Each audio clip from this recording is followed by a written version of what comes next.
Siendo las 4 en punto, voy a dar inicio, voy a presentar. El Comité Latinoamericano para el Desarrollo de la Lectura y Escritura, la Universidad Iberoamericana Puebla y el Consejo de Lectura les da la bienvenida al Congreso Latinoamericano para el Desarrollo de Lectura y Escritura CONLES. Como cada 2 años celebramos este encuentro latinoamericano y en esta ocasión la Universidad Ibero es anfitriona.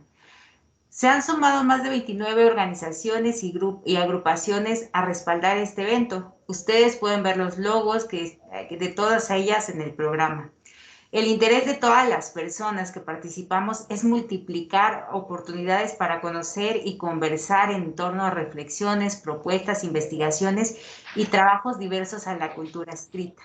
Celebramos su participación y en esta sesión particular tenemos el taller de escritura e inclusión universitaria, propuestas para una enseñanza transformadora, con la tallerista Natalia Áviles Reyes de la Universidad Católica de Chile, Santiago. Bienvenida, Natalia. Te daremos 110 minutos para presentar tu taller y estamos aquí para servirte.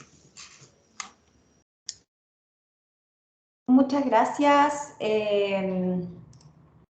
Blanca. Estoy aquí, 1, 2, 3, 4, 5. Tenemos 5 participantes esta tarde. Sí, en este momento sí, me imagino que se van a ir integrando algunos. Perfecto. Bueno, muchas gracias por estar acá. Quiero comenzar por agradecer a Alma Carrasco, que es una pieza fundamental de la investigación en escritura en América Latina y que ha cumplido un rol muy importante en articular redes y en darle espacio a investigadores jóvenes a lo largo de todo el continente. Así que quiero partir por agradecerle a ella la invitación a dictar este taller. Del mismo modo, agradecer el trabajo generoso que los distintos coordinadores del Congreso CONLES han estado haciendo, en particular a Rocío Brambila.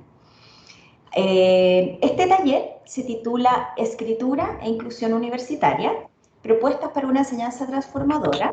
Voy a comenzar a proyectar de inmediato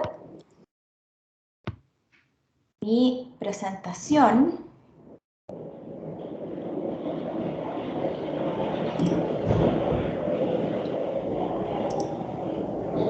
Ahí, por favor, confírmenme que la están viendo porque cuando yo proyecto pierdo la vista de ustedes. Si ya se alguien ve. puede abrir su micrófono y decirme. Sí, ya se ve. Perfecto. Blanca, ¿yo tengo posibilidad de interactuar con las participantes? Sí, nosotros podemos ya sea levantar la mano, en este momento yo la estoy levantando, o bien podemos activar nuestro audio y hablar. Perfecto. ¿Y ustedes me pueden ver a mí o solo ven la presentación? Vemos la presentación y en un recuadro pequeño te vemos a ti. Ah, fantástico. Perfecto. Entonces, ya que somos poquitas, me encantaría que brevemente me digan de dónde nos acompañan y qué área de escritura trabajan, por ejemplo, si trabajan en un centro de escritura, si son investigadoras. Si pueden abrir sus micrófonos brevemente y presentarse, me harían un gran favor.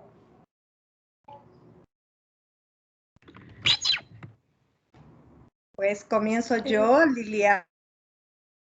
Sí, adelante. Liliana. Uy, ¿la perdimos? Liliana, te perdimos, pero Sofía tiene la mano levantada. Hola, ¿me escuchan? Sí. ¿Sí? Hola, yo soy Sofía de la Mora, soy profesora investigadora del Departamento de Educación y Comunicación de la Universidad Autónoma Metropolitana y principalmente tengo docencia en el primer año de la carrera, donde doy un taller de lectura, escritura y oralidad para los universitarios del tronco divisional de Ciencias Sociales y Humanidades. Esa soy yo. Gracias, Sofía. Bienvenida. ¿Quién quiere seguir? Ana María levantó la mano. Hola, yo soy Ana María Méndez Puga, soy profesora e investigadora en la Facultad de Psicología de la Universidad Michoacana de San Nicolás de Hidalgo, aunque tiene un nombre que suena a santo, no es una universidad católica, es una universidad pública.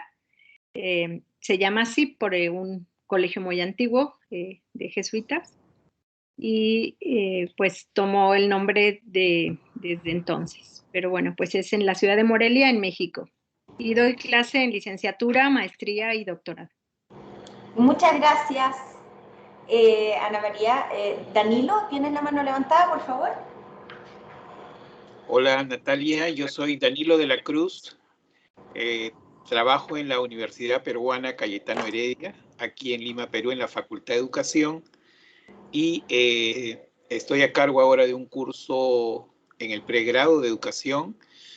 Y mi interés va porque quiero desarrollar, digamos, las actividades de escritura de los estudiantes, porque veo serias dificultades. Es cierto, mi curso es evaluación de los aprendizajes, pero ya en los otros semestres anteriores me preocupa que las presentaciones de algunos ensayos, de algunos pequeños artículos, de algunas pequeñas reflexiones, tengan serias dificultades en la construcción, que suponemos que ya están desarrolladas, que ya están, digamos, como base para su formación profesional, pero sin embargo todavía le damos tiempo para la rectificación, la corrección, la retroalimentación de varios de esos elementos de escritura que como profesionales deberían tener en su formación, ¿no?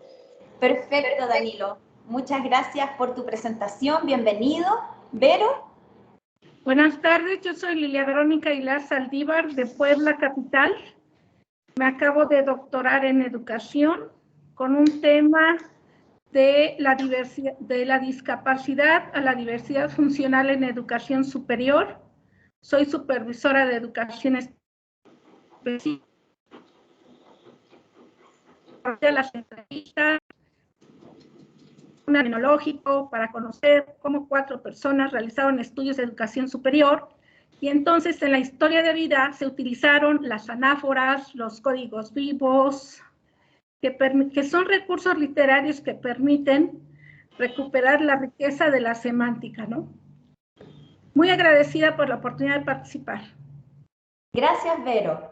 Vamos a darle la palabra entonces a Mónica y vamos a comenzar porque el taller se fue llenando de más gente y no vamos a alcanzar a presentar a los 15 presentes, pero me encantaría que después de Mónica me puedan, los que no alcanzaron a presentarse, escribir en el chat de dónde vienen y cuál es su relación con la enseñanza de la escritura. Mónica, por favor.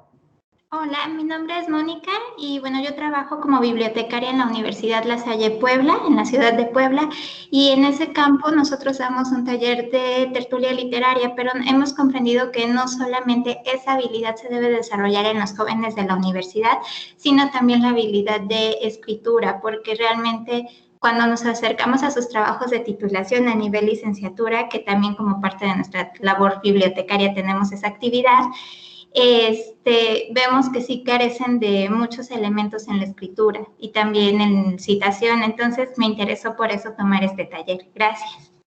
Perfecto, muchas gracias. Entonces vamos a comenzar sin más preámbulo. Los invito a los que no alcanzaron a presentarse que por favor me cuenten quiénes son en el chat. Entonces, el taller se llama Escritura e Inclusión Universitaria, propuestas para una enseñanza transformadora. Y acá es muy importante la idea de inclusión universitaria. Les voy a contar que este taller está basado en 2 proyectos financiados que tuve el privilegio de dirigir durante estos últimos 18, 19, 20, 21, 4 años, ¿ya? El primero de ellos se llama Voces desde Dentro, experiencias con la escritura de estudiantes del programa PASE. Es un proyecto que se desarrolló en 3 universidades con mis colegas Federico Navarro y Mónica Tapia. Ambos son presentadores en este CONLES. Y el segundo proyecto es un proyecto más largo que se titula Transformaciones letradas, un estudio longitudinal en escritores diversos. ¿Qué diferencia estos estudios? El primero de ellos se realizó el 2018, tuvo 30 participantes en 3 universidades diferentes y todos ellos pertenecen a este programa que se llama PASE, que es un programa que se llama Programa de Acceso Efectivo y Acompañamiento a la Educación Superior. En este trabajo, es un trabajo que se denomina transeccional, porque lo que hicimos fue comparar 3 grupos en un mismo momento del tiempo, que eran estudiantes que estaban en su segundo año, es decir, son estudiantes que entraron a la universidad por admisión especial, pero que lograron persistir y llegaron al segundo año. Ellos habían ingresado el 2017. Con este grupo realizamos 30 entrevistas, es decir, son 10 estudiantes por cada universidad. Hicimos entrevistas a todos ellos y repetimos las entrevistas en el tiempo para saturar las categorías con 5 voluntarios. Un total de 45 entrevistas, encuestas, cuestionarios a las distintas universidades para conocer sus prácticas, recolección de textos, entre otras fuentes de datos. El segundo estudio que nutre el taller que vamos a hacer hoy es un estudio que tiene un diseño longitudinal. ¿Qué significa esto? Que estudiamos al mismo grupo de 24 participantes de una universidad selectiva, que entraron 12 de ellos por admisión regular, es decir, los estudiantes que tradicionalmente se anotan a la carrera en la universidad, y 12 de ellos por un programa, ya sea este que se llama PASE u otros programas que existen, para apuntar a estudiantes no tradicionales, estudiantes que habitualmente han sido excluidos de la formación universitaria y que por lo tanto, como ustedes pueden imaginar,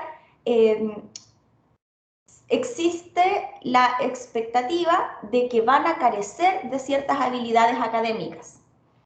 En este caso, hicimos 123 entrevistas. Recuerden que es un trabajo que se hizo a lo largo de 3 años. Ese número es 123 porque algunos estudiantes los vamos perdiendo, se van saliendo del estudio, y recogimos 114 muestras de escritura académica, además de poemas, diarios de vida, instrucciones, todo tipo de textos que ellos nos quisieran dar voluntariamente, ¿ya? ¿Cuál es el objetivo del taller de hoy día? Vamos a hablar sobre propuestas innovadoras para enseñar escritura estudiantil en este tipo de contextos de creciente diversidad universitaria, ¿ya? Es decir, contextos en los cuales la matrícula se ha ampliado para llegar a poblaciones que antes no ingresaban a la universidad. Estas propuestas van a estar basadas en marcos teóricos de inclusión y fundamentadas en lo que nos dice la investigación de estos 2 proyectos que les estoy compartiendo hoy. Nos vamos a organizar en 8 partes, suena un montón, pero son partes breves. Primero vamos a hablar del marco teórico y luego vamos a hacer la primera actividad conjunta, que es una discusión sobre cómo se da la diversidad en sus instituciones. Luego vamos a conversar sobre 2 conceptos que la idea es que después de hoy los tengan siempre presentes cuando diseñan actividades de escritura, que es la perspectiva del déficit y la práctica institucional del misterio. Y luego vamos a ver cómo de ese contenido vamos a derivar una propuesta, ¿ya? Las prácticas vernáculas y la agencia estudiantil es el segundo gran concepto, y de ahí vamos a derivar la propuesta de relevar la agencia cuando hagamos cursos de escritura. Y por último les voy a mostrar datos sobre cómo experiencian los estudiantes los cursos de escritura, y de ahí vamos a sacar una propuesta para generar cursos con estas características que aparecen aquí: habilidades transferibles y metalenguaje. Les voy a pedir un minuto porque estoy en Santiago de Chile, hay muchísimo frío hoy y está sonando el calefactor, entonces lo voy a apagar para que no interfiera con mi presentación. Ahora sí. Entonces, en algunas partes de esta presentación voy a utilizar el lenguaje inclusivo con la E por 2 motivos. Primero, porque en mi ejercicio como profesora universitaria me he dado cuenta que para mis estudiantes tiene mucho sentido, porque muchos de ellos sienten que así se incluye a todas las posibilidades dentro de una sala. Ellos lo usan entre ellos, los estudiantes de edad universitaria hoy son estudiantes que acogen estas prácticas y como una forma de mostrar que la lengua es plástica, que responde a convenciones, y en este caso vamos a hacer el ejercicio por economía, para no poder todas las veces las y los estudiantes, vamos a utilizar este experimento que es algo que sí hace mucho sentido a los estudiantes con los que nosotros trabajamos. ¿Cuál es el contexto de esta teoría que vamos a hablar hoy día? El proceso que hemos llamado masificación y ampliación de la matrícula universitaria. Este proceso se ha dado en todo el mundo y consiste en un proceso ya sea de masificación, por ejemplo, de fundación de nuevas universidades o de universidades privadas que han expandido la matrícula por el aumento de cupos financiados o subvencionados por programas estatales. Eso es lo que se llama la masificación, o bien la ampliación de la matrícula, que no es exactamente lo mismo. En la teoría, ustedes lo pueden buscar en inglés como widening participation, y lo que quiere decir esto es que no necesariamente abrimos la cantidad de cupos de universidad, sino que abrimos el público, los estudiantes a los que se apunta. Y estos medios de diversificación de la matrícula son diferentes. Por ejemplo, en Chile, que la universidad es pagada, se ha dado a través de, al mismo tiempo, la ampliación de la oferta privada mediante la fundación de nuevas universidades, pero también en las universidades tradicionales, que están, por ejemplo, financiadas por el Estado, se han implementado la gratuidad universitaria para los grupos de menores ingresos, lo que permite que estudiantes que antes no podían estudiar puedan hacerlo, y sobre todo, programas de acceso inclusivo. Las universidades en Chile, como en muchos países de Latinoamérica, no todos, son selectivas. Y por lo tanto, para ser admitido, hay que tener un cierto puntaje, por ejemplo, en una prueba. Los programas de acceso inclusivo lo que hacen es que cambian ese requisito por otros requisitos. Por ejemplo, ser buenos estudiantes de colegios vulnerables. Y esto, o vulnerables, es el eufemismo que utilizamos para decir con menor acceso a educación de calidad, ya sea porque están ubicados en zonas pobres, ya sea porque tienen menos recursos en su conjunto, como desde el punto de vista del efecto par. Y por esos motivos, estos estudiantes cuando rinden las pruebas para ingresar a la universidad no tienen altos desempeños. Estos programas de acceso inclusivo lo que hacen es considerar otros aspectos académicos de interés, como por ejemplo su desempeño en la escuela, para que sí puedan acceder a pesar de no cumplir con los requisitos estandarizados de estas universidades selectivas. Ese es el caso de Chile. Todos los países de Latinoamérica han experimentado estos procesos. Ustedes pueden buscar en la bibliografía sobre ampliación de la matrícula en educación superior. Por ejemplo, en Argentina se ha hecho por medio de la creación de universidades estatales a lo largo del territorio. Todos los países tenemos particularidades, cómo hemos logrado esto, pero lo cierto es que todos nos enfrentamos a un escenario de diversidad creciente, es decir, estudiantes que nunca antes habían estado en la universidad, con background indígena, con de primera generación universitaria, estudiantes migrantes, etc. Un concepto que se le ha llamado hiperdiversidad en la educación superior. ¿Y qué es lo que sucede frecuentemente cuando hacemos estos procesos de masificación o ampliación? Lo que tenemos acá en su lado derecho de la pantalla, en mi izquierda, que es los cursos de nivelación de habilidades, competencias básicas o habilitantes. Me imagino que en muchas de las universidades donde ustedes trabajan, o si ustedes son maestros de escuela, han tenido el requerimiento de enseñarle a los estudiantes estas habilidades básicas de escritura. Estos cursos de nivelación, que por lo general se le dan a los estudiantes que participan de estos programas inclusivos, hacen un énfasis en aquello que los estudiantes no saben. ¿Ya? Entonces, en estos cursos se les enseñan cosas básicas. como ortografía, como tipos de texto, etc. Y el problema es que aunque estos cursos de nivelación tienen muy buenas intenciones, hacen énfasis en ideas de sentido común. Los estudiantes no saben escribir, no escriben bien, ¿ya? Escribir es una habilidad sumamente difícil.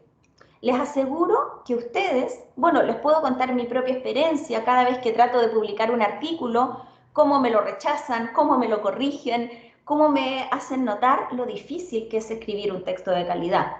A mí, que se supone que soy experta en este tema.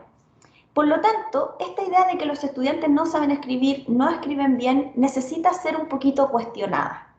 Hay mucha teoría de la escritura, por ejemplo, James Paul Gee o Teresa Lillis, que hablan, David Russell, todos autores angloparlantes, los que les nombré, que plantean esta idea de que en escritura siempre creemos que todo tiempo pasado fue mejor, que cuando nosotros fuimos a estudiar a la universidad o a la normal escribíamos mejor que lo que escriben ahora los estudiantes. Bueno, eso no es tan cierto, y acá quiero citar a un autor que se llama, a una autora, perdón, que se llama René Smith, que plantea que esta idea de que los estudiantes no saben se le denomina teoría o discurso o pensamiento del déficit, y que es una respuesta que tenemos cuando llegan a la universidad personas nuevas, cuando nos ampliamos a la diversidad y hay estudiantes que tienen trayectorias y experiencias de vida distintas a las que tenemos la mayoría de los profesores y de las personas que sí accedimos a una educación universitaria. Este texto es un poco antiguo ya, si se fijan, es del 2012. Hoy día existen muchos marcos alternativos para resolver la inequidad estructural. Entonces, quiero nombrar una autora en particular que es australiana, que se llama Sarah O'Shea, que está aquí, la referencia. Ella tiene dos textos que son muy importantes. Uno se refiere a dejar de responsabilizar a los estudiantes. Cuando nosotros tenemos el pensamiento del déficit y decimos, ok, admitimos a la universidad a un estudiante, pero en verdad no sabe escribir muy bien, por lo general lo que tendemos es ponerlo en un curso de nivelación. Y ahí le estamos dando una carga curricular extra y estamos haciendo de alguna manera que el estudiante se haga cargo de ese supuesto déficit. Esto es lo que plantea el concepto de shift the blame o cambiar la culpa. La culpa no es del estudiante. Y al mismo tiempo nos hace darnos cuenta esta autora que cuando nosotros esperamos que el estudiante escriba como nosotros lo hacemos, estamos muchas veces borrando formas interesantes, complejas y válidas que los estudiantes tienen de expresarse. Eso es la tesis principal de este artículo, que se denomina evitando la manufactura de lo mismo. Es decir, evitando la reproducción. Nosotros queremos que todos los estudiantes que entren a la universidad escriban igual. ¿Creemos realmente que los estudiantes, por provenir de sectores que antes no estaban representados en la universidad, no tienen nada que ofrecer, no saben nada? Yo creo que ninguno de nosotros piensa eso, ¿cierto?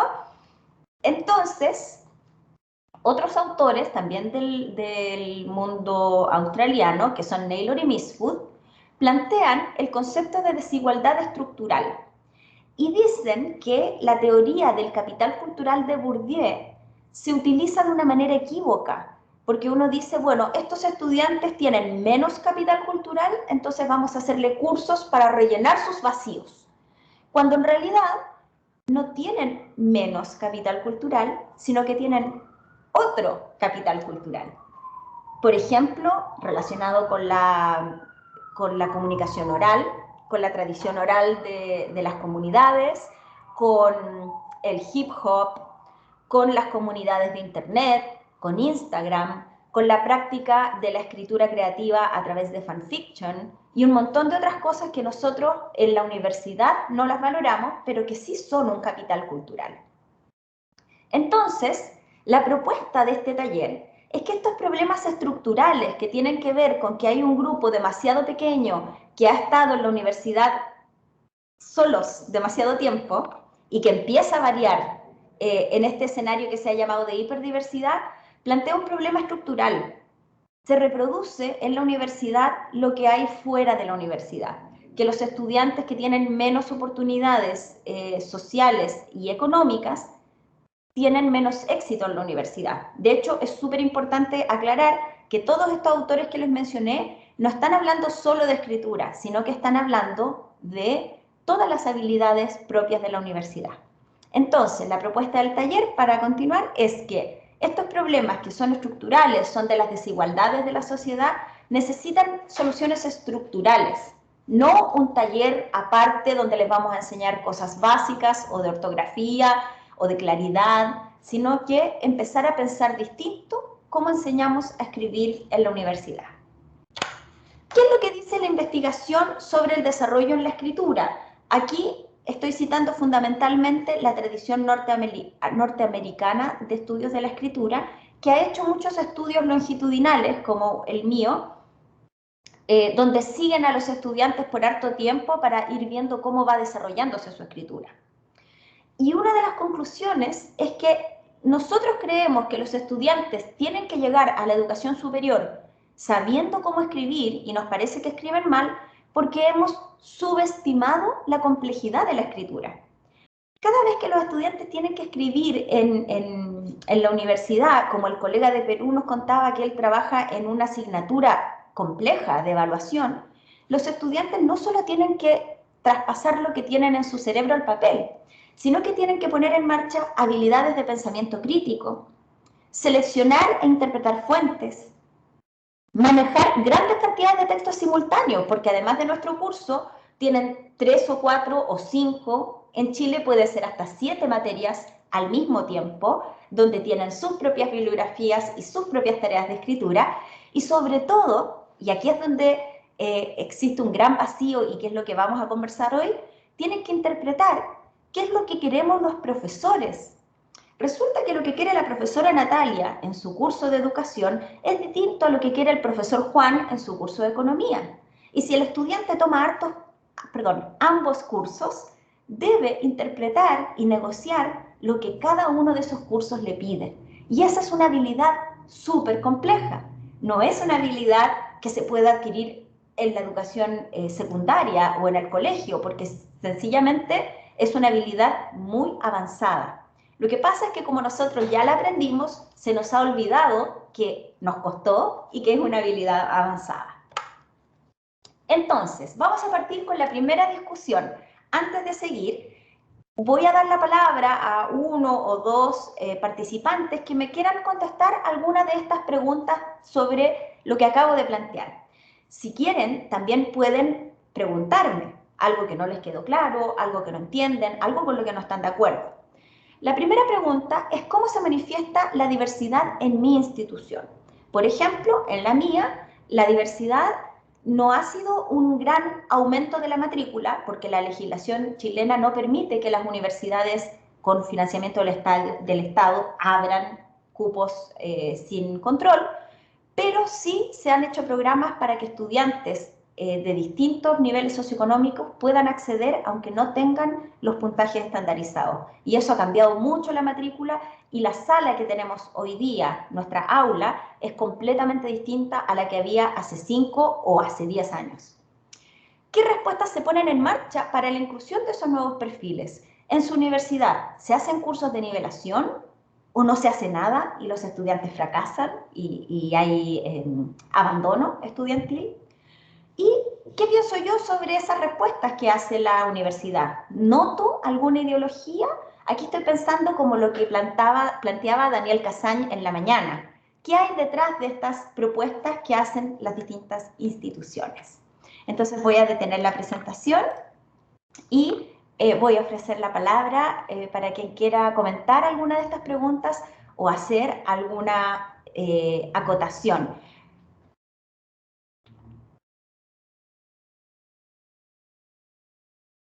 Estoy viendo acá las presentaciones de Patricia, de Liliana, de Blanca, de Miriam, de Dafne y de Yolanda. Entonces, es un taller, recuerden. Es súper importante escuchar su voz. Estaba yo esperando a ver si alguien tomaba la palabra, porque la tomé yo hace un ratito, entonces dije, bueno, me voy a esperar. Si hay alguien más, me callo y dejo que alguien más bien conteste, pero si no, bueno, puedo contestar yo dos cosas.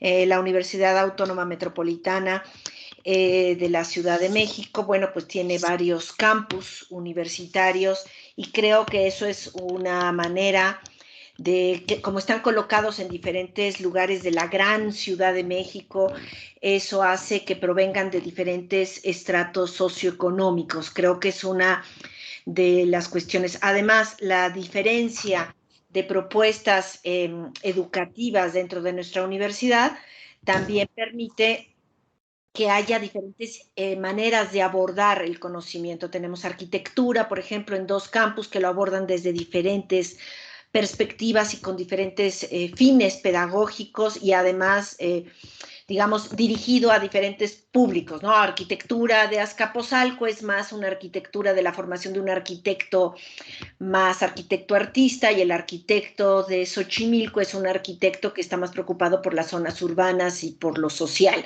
Lo mismo nos pasa en medicina o en filosofía, en fin, hay varias carreras. Y luego también lo transdisciplinario que se presentan en algunas carreras, o la ubicación de una unidad que ya está pues fuera de la ciudad, enfocado, ¿no?, a otro perfil que tiene que ver con el Estado de México. Entonces me parece que eso es una manera que nuestra universidad lo presenta, y además el sistema de ingreso, al no ser la UNAM, recibimos a todos los que no son UNAM, y eso es una gran ventaja, porque realmente la UAM permite ir más allá de aquellos que no tuvieron la oportunidad de estar en la Universidad Nacional Autónoma de México, que al final de cuentas la UNAM, al solo recibir inicialmente a sus egresados de bachiller casi de manera directa, y luego hacer un examen muy fuerte donde solamente la élite con mucha capacidad de pasar esos exámenes, que no quiere decir que no tenga capacidad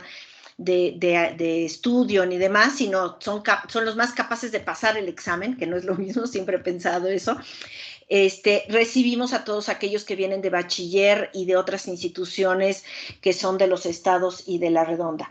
No hay niveles, no hay cursos de nivelación, no hay cursos de nivelación detrás de todo esto, pero de alguna u otra forma en el primer año nos estamos convirtiendo no en niveladores, sino en remediales de mucho de lo que sucede, de las ausencias en la educación básica. Me parece que una universidad pública como la nuestra debe de obligadamente empezar a incidir en lo que está sucediendo en niveles anteriores al universitario, porque me parece que nada más estamos así como esperando a ver qué nos llega y nunca exigimos que realmente se trabaje mejor. Y yo no estoy diciendo que sepan leer mejor, sino que realmente amen la lectura para que entonces se metan en ella, o la escritura. Yo tengo una manera también de pensar de otra forma. Ya no quiero tomar más la palabra. Adiós.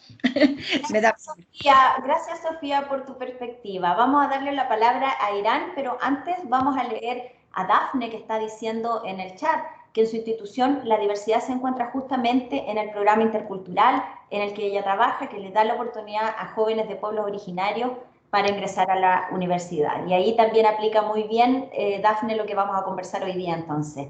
¿Irán? Sí, gracias. Buenas tardes. Bueno, en mi caso yo trabajo en el Sistema Universidad Abierta y Educación a Distancia de la UNAM, en una facultad específica, pero tus preguntas me invitaron un poco a responder esto, porque este sistema, bueno, el SUAYED, para referirme a él de manera más breve, atiende perfiles que no sé si podrían incluir, para mí sí son diversos, porque son alternos a los que encontramos tradicionalmente en la universidad presencial. Es decir, son madres y padres de familia, tienen una segunda carrera, tienen licenciaturas truncas, tienen características muy peculiares que les hacen optar por una modalidad abierta o a distancia. En cuanto a las respuestas que ofrece a la institución, puedo hablar en el caso particular del SUAYED de la facultad donde trabajo. Pero, por ejemplo, bueno, aunque es generalizado, llama mucho la atención porque sí se refiere parte de la teoría del déficit, es decir, tienen carencias, ¿no? Por lo general de corte tecnológico, entonces se les da un propedéutico, estas cosas del hogar. Se les da un taller de corte propedéutico breve de 1 semana y entonces se espera, ¿no?, que ya tengan como cierta nivelación tecnológica que les permita durante toda la licenciatura continuar. Y también me quedé pensando, y cuando preguntaste qué ideologías subyacen estas propuestas, me movió un poco el tapete, como decimos aquí en México, porque me recordó el discurso de la cobertura, ¿no?, que tú mencionaste en tu presentación. Es decir, está presente la idea de que educación a distancia ofrece, ¿no?, la posibilidad de incluir a muchísimos estudiantes, cuando que, de hecho, si revisamos las cifras, la cantidad es mínima, ¿no? La cantidad de estudiantes es mínima y, bueno, no es tan amplia la cobertura como se espera. Bueno, y una disculpa porque por otro compromiso no podré quedarme a todo el taller, pero espero poder ver la grabación. Perfecto. Una disculpa anticipada. Gracias. Muchas gracias, Irán. Vamos a continuar entonces. Liliana me comenta en el chat que en su universidad la diversidad es en estudiantes provenientes de distintos estratos socioculturales. Esa es exactamente la situación sobre la que está elaborado este taller, pero ustedes van a ver que los resultados que les voy a mostrar ahora aplican a muchos otros tipos de diversidad social, no solamente la socioeconómica. Continuamos entonces. Y luego volvemos a dar la palabra en el próximo tema para discutir. Entonces, vamos a hablar de qué ocurre con estos dos conceptos que vamos a denominar la perspectiva del déficit y la práctica institucional del misterio. A todos los estudiantes les cuesta escribir. En nuestro estudio longitudinal, comparamos las perspectivas de estudiantes de la admisión regular, es decir, los estudiantes que dan las pruebas de admisión, con los estudiantes de admisión inclusiva. Los estudiantes de admisión regular nos cuentan: ha sido difícil porque es otro tipo de escritura al que yo estaba acostumbrada. Es completamente distinta, al punto, nos cuenta Mía. Al principio me costó, no me prepararon bien para escribir ensayos. Quizás ser más reflexiva, pero la práctica es al maestro. Después fue mejorando y ahora tengo las cosas más claras. Y si me llega a costar, sé dónde buscarlo o a dónde pedir ayuda. Nos cuenta Menta. Todos estos son los seudónimos que cada estudiante escogió a lo largo de los estudios. En cambio, en la admisión inclusiva, fíjense que también experimentan dificultades con la lectura y la escritura, pero sus juicios las hacen dudar de que la universidad sea un lugar para ellos o ellas. Las primeras 2 semanas estaba, no sé si colapsada, porque había que leer mucho. Me cuestioné si es que era lo mío, nos cuenta María José. Yo, el día que entré a la U, a la universidad en Chile, ¿no?, me dije, me voy a echar todos los ramos. Echar significa reprobar. Voy a reprobar todos los ramos. Dije, va a ser mi primer y último semestre en la U. Yo en todo estaba insegura, nos cuenta Arlene. Nunca pensé en irme de la universidad, pero era una posibilidad, porque era todo muy difícil, era todo muy nuevo, estar lejos de la familia, sola acá, etc. ¿Qué ocurre? En el grupo de admisión inclusiva, esta dificultad persiste. Este estudio que yo les estoy contando era un estudio longitudinal. Entonces, estas primeras apreciaciones que les mostré eran sobre lo que habían vivido en su primer año. Pero a lo largo del tiempo, el segundo y el tercer año, el grupo de admisión regular dejó de hablar de la dificultad. En cambio, el grupo de admisión inclusiva persiste. Fíjense además cómo ellos plantean sus dificultades. Yanis nos dice en su primer año, no recibí una enseñanza tan buena en comparación con otros compañeros y por eso tengo miedo a expresar mis ideas, porque siento que no me prepararon bien a expresarme. Yo siento que ellos, los otros, los de admisión tradicional, tenían muchas herramientas por sus colegios, dice Vainilla también el primer año. Como les contaba, los de admisión regular dejaron de tener esta sensación de estar en falta, en cambio los de admisión inclusiva la siguen teniendo hasta el tercer año. La entrevista 6, que son las citas que vienen ahora, son citas de tercer año. La misma Vainilla nos cuenta. Al existir la desigualdad, siento que existen muchas desigualdades también en la escritura, porque puede ser que yo lo explique de una forma, pero ellos tienen mejores estrategias que les dieron en los colegios. De alguna forma, cuenta María José, me marca el tema de venir de un pueblo pequeño, de mi historial familiar en cuanto a las profesiones, si se le puede decir así, todo lo que involucra ese tema. Yo creo que tengo compañeros que están años luz, que siempre han tenido una mejor base. Ellos igual tienen mucho más acceso, tal vez pueden tener acceso a padres abogados, a familiares abogados, que les pueden ayudar un poco más en esto de la corrección. En cambio, yo no tengo ningún familiar abogado que me pueda decir este término jurídico está bien utilizado. María José es una estudiante de Derecho, como lo pueden imaginar. Entonces, si se dan cuenta, los estudiantes de la admisión inclusiva tienen lo que podríamos denominar un déficit internalizado. Ellos creen que son malos. Ellos creen que les faltan conocimientos. Todas estas afirmaciones, que son muy tristes de leer, están tomadas del estudio del 2018, del estudio transeccional. Juanito Pérez, su seudónimo, nos dice: soy horrible para la clínica. Luby, no soy buena para matemáticas. Ruby, no soy buena para la tecnología. Stephanie, yo no era buena en biología. David, o David, soy pésimo para lo que es arte musical. Antonella, yo tengo memoria muy pequeña. Stephanie, yo no sirvo mucho como para pensar y reflexionar profundamente. Verónica, me cuesta mucho sintetizar ideas. La contracara del déficit, sin embargo, es algo que encontramos en los dos estudios de manera muy potente y muy repetida, que es que nadie les explica a los estudiantes cómo tienen que escribir. La profe pensaba que nosotros ya sabíamos hacerlo, dice Menta. Hay profesores que revisan los ensayos de una manera o necesitan que el ensayo tenga ciertas características que quizá en otros ensayos los profesores no piden. Entonces nosotros no sabemos cómo escribir, sentimos que no tenemos los parámetros, nos cuenta María José. Creo que me hubiesen gustado indicaciones claras de lo que tendríamos que haber hecho. Vainilla nos dice al final del proceso, en el tercer año. Yo a veces desearía que esas cosas nos las dijeran antes.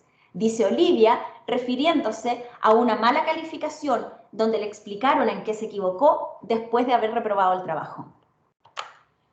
La hipótesis con la que vamos a trabajar entonces para crear una pedagogía de la escritura sensible a la diversidad es que frente a la falta de orientación, algo que Teresa Lilis ha llamado la cultura institucional del misterio, los estudiantes que tienen prácticas culturales familiares más cercanas al hábitus académico tienen una ventaja implícita para sortear la dificultad inicial que significa escribir en la universidad.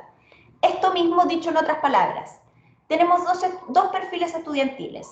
El tradicional, que probablemente tuvo una madre o un padre que fue a la educación superior, y el no tradicional, que por lo general viene de la clase trabajadora y no tiene, es primera generación universitaria.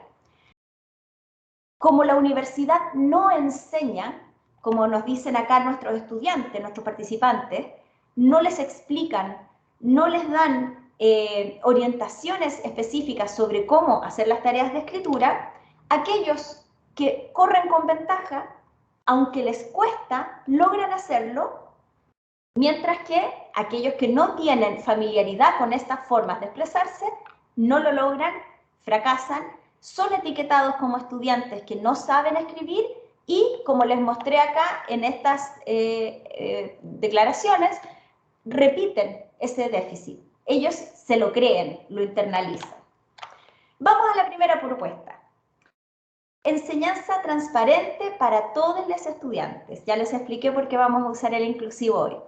En lugar de nivelar vocabulario, ortografía o comprensión lectora en cursos fuera del currículum, lo que deberíamos tratar de hacer es democratizar en cada curso de la disciplina el acceso a instrucciones, modelos, criterios de evaluación e información sobre cómo mejorar. Esto permitiría un común acompañamiento para todos, de manera que no pase que los que cuentan con mayores herramientas queden por delante de los que no, porque a todos les vamos a dar la información. No vamos a asumir que todos la conocen. Entonces, vamos a imaginarnos un pequeño ejercicio. Dada la tarea, escriba un informe de resistencia de materiales. Hagamos ahora un listado, pueden hacerlo en el chat conmigo, pueden pedir la palabra, de formas para mediar la enseñanza escrita en un curso disciplinar. Supongamos que yo soy un profesor de ingeniería o de construcción civil y le pido a mi estudiante un informe de materiales. Si ustedes fueron a la universidad, como yo, probablemente tienen esta experiencia. Los profesores nos asignan la tarea. En Chile las clases comienzan en marzo. Nos dicen el 1 de marzo, prepara un informe de materiales sobre la resistencia del hormigón armado, y el 30 de agosto o el 30 de junio nos piden el informe escrito, ¿cierto?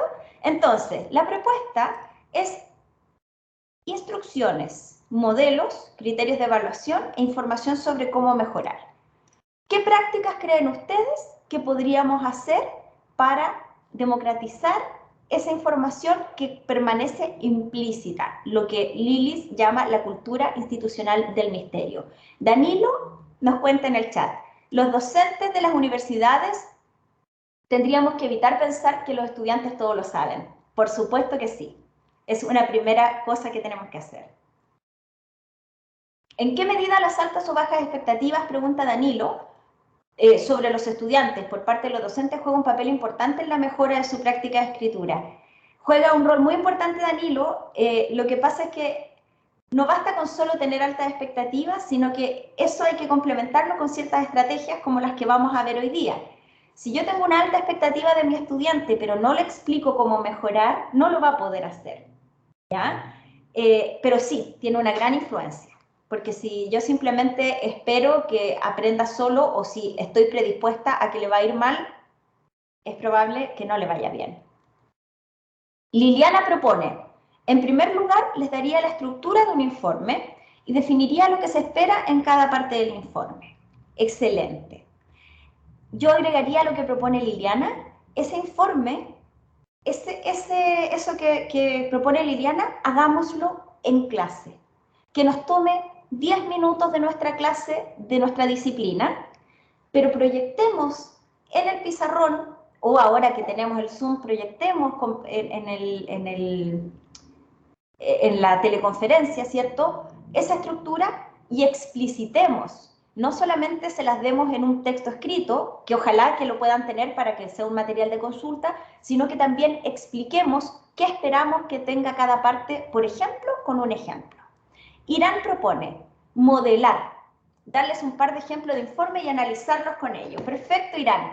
Efectivamente, si yo a los estudiantes simplemente les digo, lean este ejemplo, y no guío el análisis, no guío la lectura para que se den cuenta de las cosas que son relevantes para mí como profesor, no estoy haciendo el trabajo completo. Muchas gracias, Irán.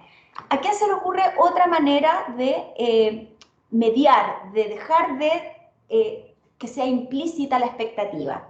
Patricia dice, después esa estructura del informe haría un glosario dialogado de palabras, conceptualizaciones y usos.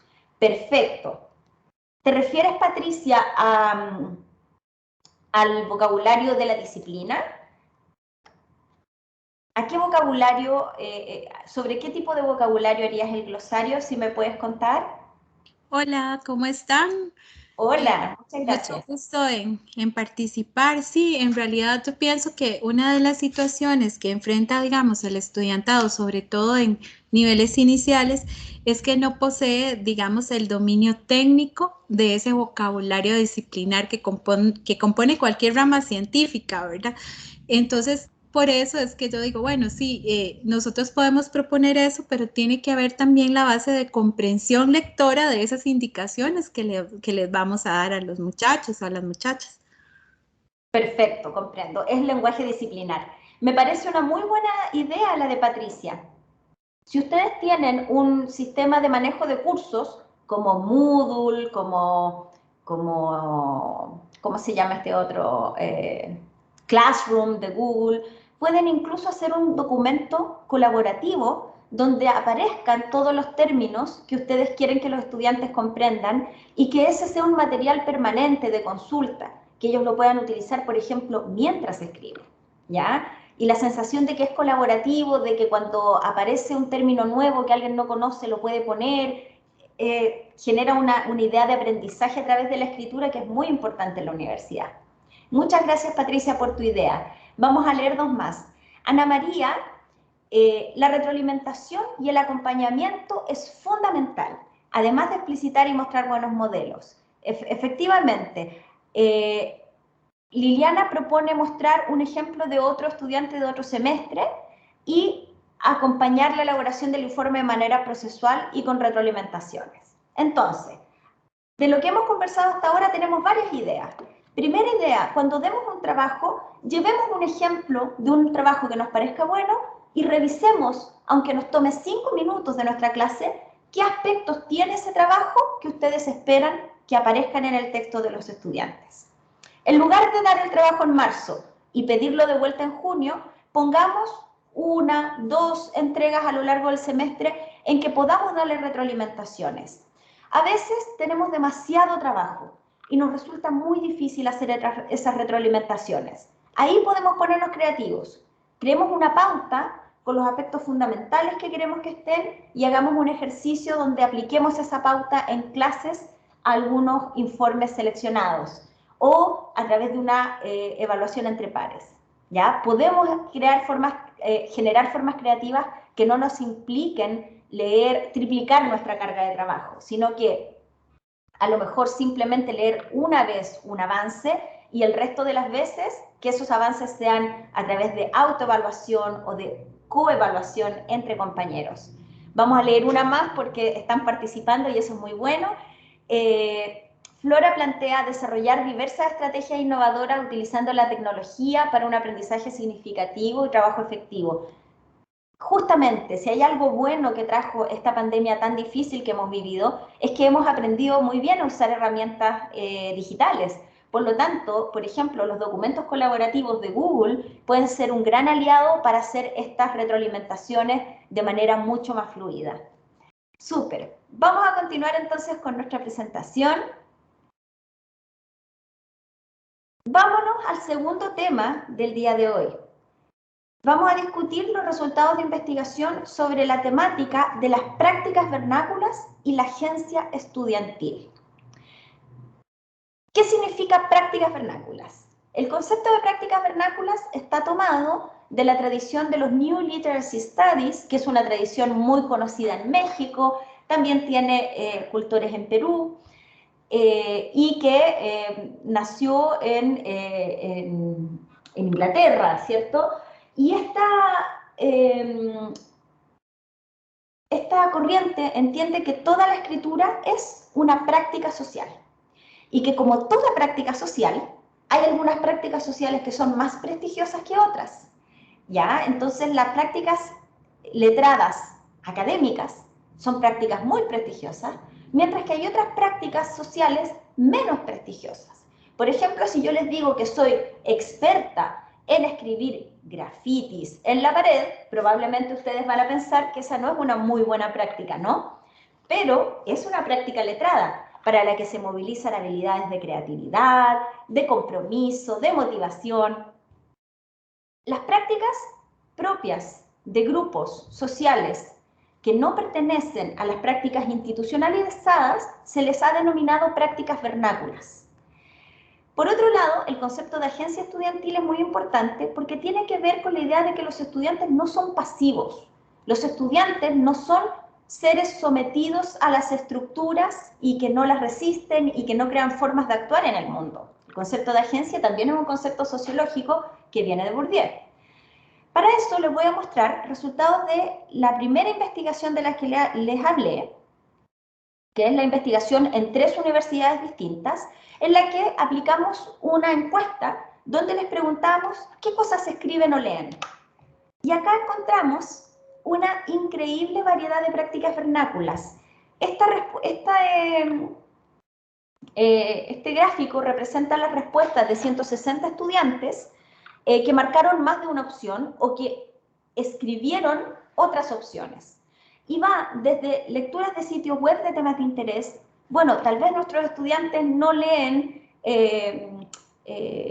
libros o las noticias o el diario, pero sí leen sitios web, escriben correos electrónicos, muchos, la mayoría de ellos llevan cuadernos de nota, leen cuentos, novelas o poemas, participan en blogs, le escriben a sus novios o novias, intentan escribir cuentos, participan en agrupaciones religiosas donde tienen prácticas como la prédica, como la lectura de la Biblia,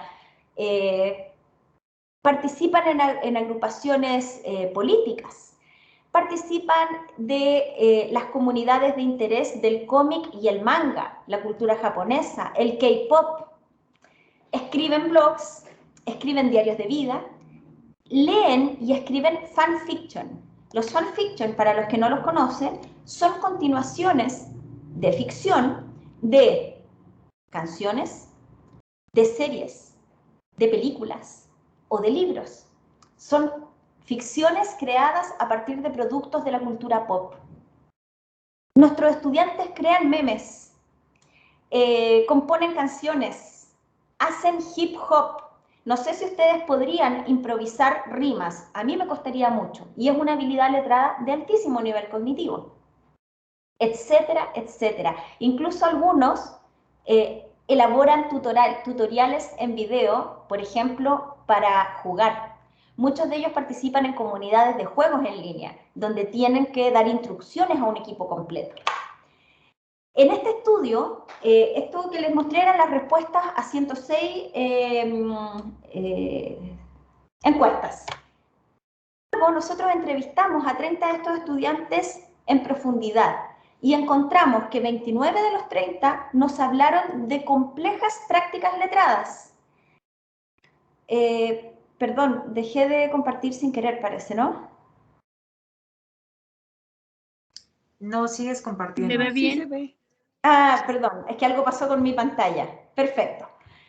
Entonces, 29 de 30 participaron en complejas prácticas letradas y, de hecho, en el total de nuestras 45 entrevistas hablaron de estas prácticas 164 veces, ¿ya? Para que vean lo importante que son en sus vidas. Simón nos dice, me gustaba leer, leía mucho, cosa que acá ya no hago, acá es la universidad, porque como están todos los textos de la U y las tareas, ya no puedo leer cosas para entretenerme, pero antes sí, leía mucho.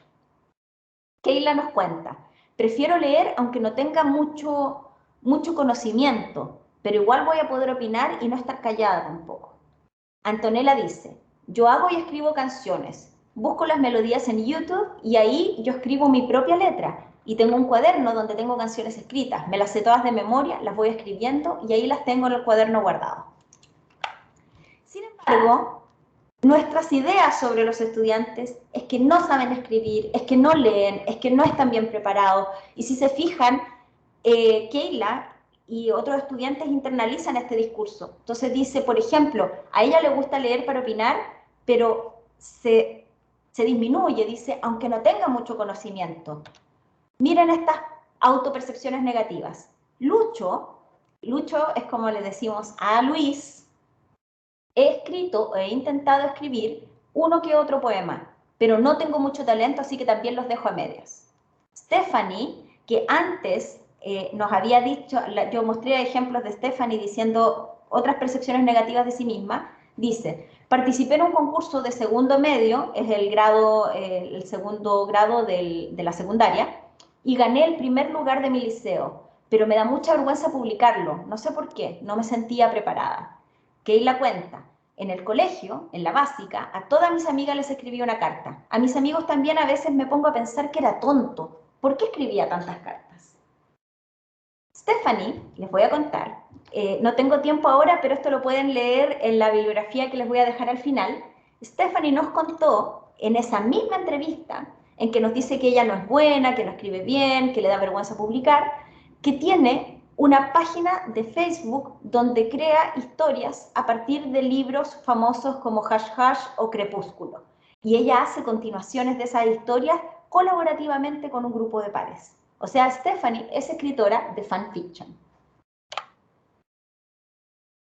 Es muy importante que estas participaciones que tienen los estudiantes se dan en prácticas complejas. Fíjense, Moca es una estudiante del otro estudio, del estudio longitudinal. Y Moca nos cuenta, no es que siempre haya escrito, me enteré de que me gustaba escribir en octavo básico. Octavo básico es octavo grado, es decir, a los 12 años. Y ella dice que eso no es hace mucho tiempo. Al momento de la entrevista, Moca tiene 19 años. O sea, lleva más de 6 años escribiendo. Moca escribe periódicamente para mandar microcuentos al concurso Santiago en 100 Palabras, que es el concurso más popular que existe en nuestra ciudad. Y ella dice que no es una escritora. No leo tanto, dice la misma estudiante. No, le pregunta la investigadora. No, es que para mí leer es como leer en vacaciones. De nuevo, ella lee todas sus vacaciones, pero ella siente que no lee. Yo en vacaciones tengo Wattpad, por ejemplo, y leo mucho en Wattpad. Para los que no conocen Wattpad, Wattpad es una aplicación donde miles de personas amateur, que no son escritores profesionales, escriben estos fanfiction para hacer sus versiones propias de las historias de la cultura popular. Sigamos hablando de las cosas que hacen los estudiantes.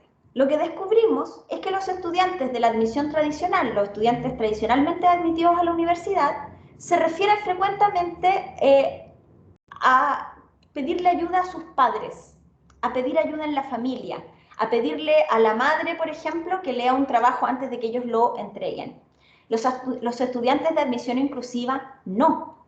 Lo que hacen los estudiantes de admisión inclusiva es apoyarse en pares. Aquí tenemos un ejemplo de una estudiante de química y farmacia de admisión inclusiva de nuestro estudio longitudinal. Ella dice, nos ayudamos con unas amigas, con el celular más que nada, decían, esto está bien, y así nos vamos corrigiendo porque a veces no nos damos cuenta de los errores. Entonces, como no tengo una familia letrada, habituada al tipo de escritura que me piden en la universidad, desarrollo estrategias de corrección entre mis propios pares, a pesar de que en la universidad los profesores no crean esas instancias. Esto, exactamente lo mismo, lo encontramos en el primer estudio, en el de 2018, donde Simón nos cuenta que había 4 estudiantes en un mismo curso de nivelación de escritura de admisión. Y nos dice, estábamos en el mismo curso 4 de PASE, el programa de admisión inclusiva, entonces ahí como que les hablaba y les decía, perdón, y les dije, no sé, lo transcribí mal, lo siento. ¿Qué está ahí escribiendo en tu texto? Me decían, lo estoy haciendo así, y como que ahí me daba una idea. ¿Y eso por qué medio lo hacían? Pregunta la entrevistadora. Por WhatsApp. Como que estabas escribiendo y le mandabas una foto de lo que ya habías escrito y decía, ah, ya, yo estoy haciendo algo parecido, entonces estamos bien porque los dos lo estamos haciendo así. Lo que hacían estos compañeros era fotografiar, por lo general, la pantalla del computador donde estaban escribiendo o la misma pantalla del celular, porque muchos escriben sus trabajos en el celular porque no tenían computador, y lo compartían con el compañero para ver si iban haciendo similar este trabajo que consistía en una bitácora. Un tercer punto para relevar la agencia de los estudiantes es un fenómeno que aparece en investigaciones de Virginia Zavala y aparece también en investigaciones de Teresa Lilis, que es que los estudiantes tienen un gran deseo por plasmar sus propias opiniones. Voy a leerles algunos ejemplos. Como consecuencia del deseo por plasmar sus propias opiniones, ellos no entienden cómo utilizar la bibliografía. Katy nos cuenta, nos está narrando cómo fue la primera vez que le pidieron escribir un texto en la universidad con bibliografía. Cuando llegué aquí, la universidad, no tenía idea, tenía miedo en realidad. Y yo igual busqué mucho, me esforcé demasiado. Yo sabía que no tenía que plagiar, porque eso ya era una X para mí, una cruz, ¿no? Como tenía que citar, citaba. Entonces yo tenía que estar mirando el texto a cada rato y citar lo que el autor decía, y después estaba citado ahí, pero yo tampoco sabía cómo relacionar el autor conmigo. Quiero detenerme en este ejemplo, porque aquí nos damos cuenta que para los estudiantes no es obvio, como lo es para nosotros, que hemos aprobado la universidad, que constantemente leemos textos académicos para documentarnos, que entendemos que los discursos académicos se construyen sobre la base de lo que se ha escrito antes. Sin embargo, cuando enseñamos a citar, lo que enseñamos es la norma APA. Enseñamos que va el autor, el año, la coma, la P, el número de página, en lugar de explicar por qué necesitamos acudir a citas. Para la estudiante, hace el esfuerzo de citar. Ella ya entiende que no tiene que plagiar, pero dice, el texto queda citado y yo no sé qué hacer con eso. No sé cómo relacionar el autor conmigo. Esto que dice es muy potente y se repitió en otros estudiantes de esta misma muestra. Valentina nos cuenta, tenía que usar bibliografía de lo que yo hablaba. Entonces decía, ¿cómo voy a encontrar a alguien que sienta lo mismo que yo? Eso fue como algo muy fome. Fome significa aburrido o frustrante. Fue como algo muy fome, por decirlo así, del trabajo. Si yo quiero una reflexión mía, va a ser mía. Y no tengo que andar buscando autores que digan eso es cierto. Voy a dejar de compartir un minuto para mirarlos. Efectivamente, este tema que estamos conversando aparece fuertemente en el trabajo de Virginia Zavala sobre la escritura en estudiantes de origen quechua. Y lo que ella plantea es que estos estudiantes sienten que cuando usan fuentes bibliográficas están copiando y no están elaborando ideas propias. En el estudio longitudinal,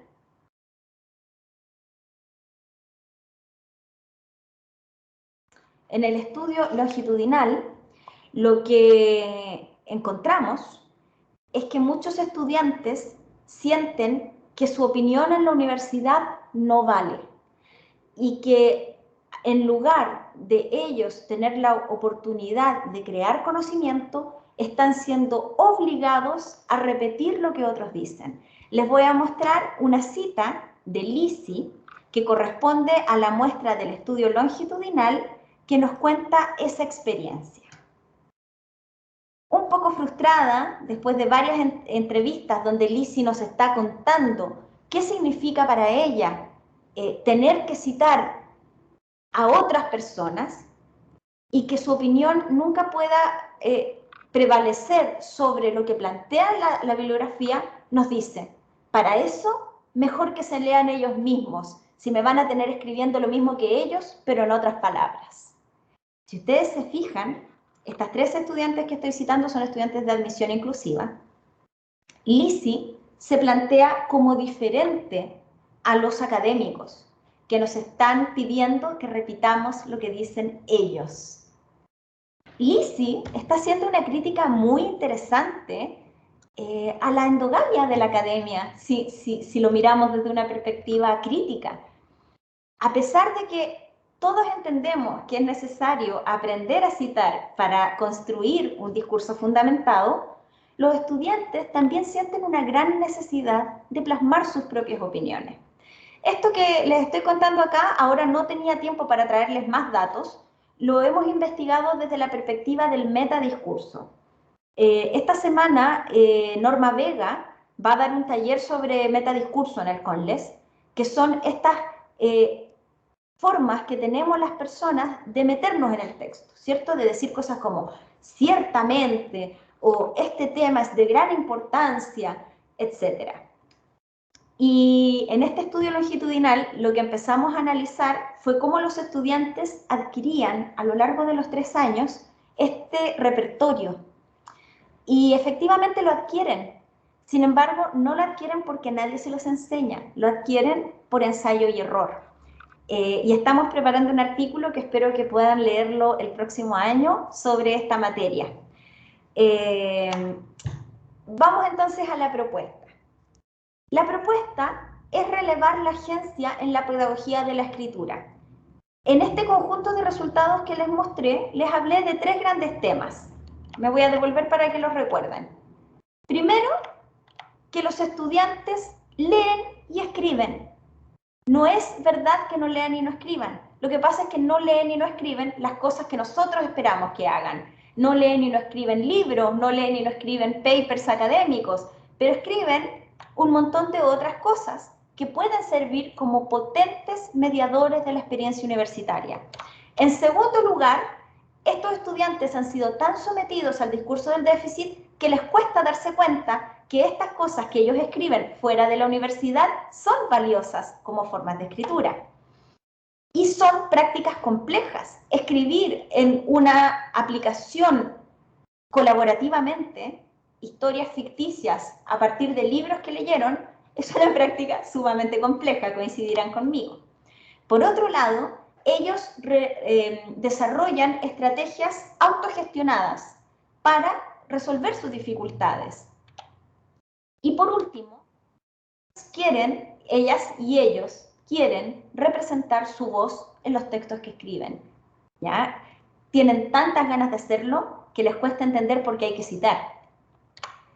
La propuesta entonces es mirar algunos conceptos teóricos. Aquí están, se los dejé con las referencias por si les interesa profundizar. Acá tenemos menos de 2 horas, por lo tanto no nos alcanza el tiempo, pero un concepto clave es el de fondos de conocimiento. ¿Ya? Estos autores plantean algo tan sencillo como que los estudiantes tienen conocimientos que no son académicos, pero que son conocimientos que son base para construir otro tipo de conocimientos. El concepto de students' incomes, ¿ya? Este concepto se opone, los resultados de aprendizaje, en inglés se dice outcome, ¿cierto? Learning outcome.